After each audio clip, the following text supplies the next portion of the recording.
Marami bang nanghihiram ng cellphone mo? At natatakot ka baka may makita silang files na hindi dapat nila makita? At minsan, sa nanghihiram ng cellphone natin, ay hindi maiwasan na ma-delete natin yung files na nakasave sa ating cellphone. Nasubukan mo na bang may manghiram sa iyong cellphone at nung ibinalik ay wala na yung ibang files? Gusto bang being safe ang files mo na nakasave sa iyong cellphone na ikaw lang nakakaalam kung saan nakalagay at ikaw lang ang pwedeng magbukas? Kung gusto mong malaman, panoorin mo ang video na to. Una, punta tayo ng Google Play Store. So, ito yung apps na pwede natin gamitin para i-hide natin yung mga files natin. Kung mapansin nyo, bliner ko yung application para makita nyo muna kung paano siya set up. Kasi yung iba, katapos makita yung apps, hindi na tinitignan kung paano sineset up. Kaya nangyayari, nagtatanong pa rin kahit yung tanong nila ay nasa video yung kasagutan. So, open ko lang. Then, close lang natin tong ads. Then, pili ka lang ng language na gusto mo. So, syempre sa atin ay English.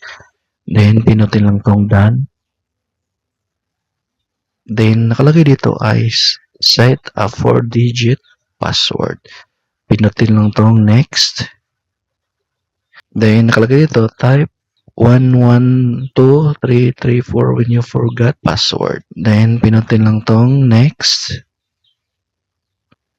Then, nakalagay dito, let's start hiding your photos, videos. Then, pinutin lang tong get started.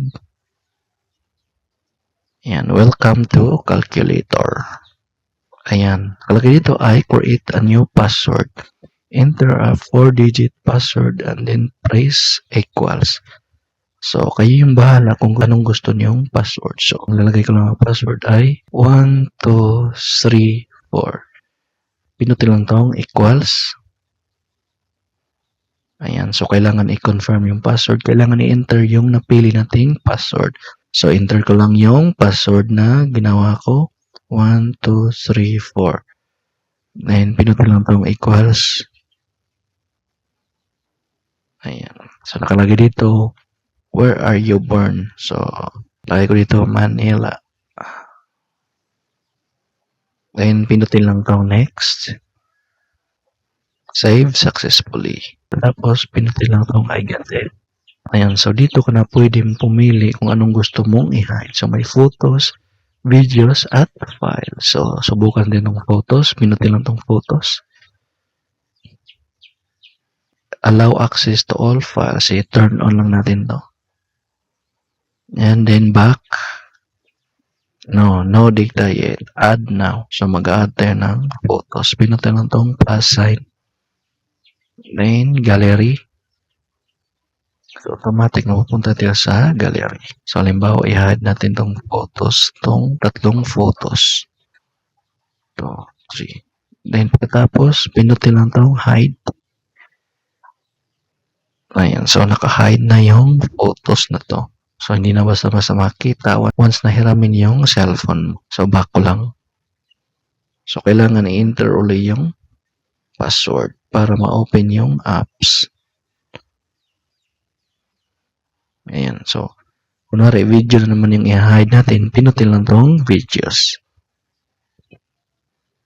Then, nakalagay dito, no data yet. Add now. Pinutin lang tong plus sign. Then, pili ka lang ng folder or gallery. So, pipiliin ko dito ay gallery. Ayan. So, automatic na pupunta tayo sa mga videos natin. I-hide ko lang yung video na pang-5. So, select ko lang.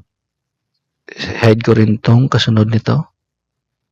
Pwede kayong maglagay ng maraming video na gusto niyong i-hide. So, since dalawa lang yung gusto kong i-hide. Katapos, pinutin lang tong hide. Ayan. So, dalawa na yung video na naka-hide. So, i-back ko lang. Ayan. So, kung files naman yung gusto nyo i-hide, pinutin lang tong files. Then, add or pinutin tong plus sign. Ayan. So, pili kayo ng files na gusto nyong i-hide. So, kunwari itong folder na download, open ko lang.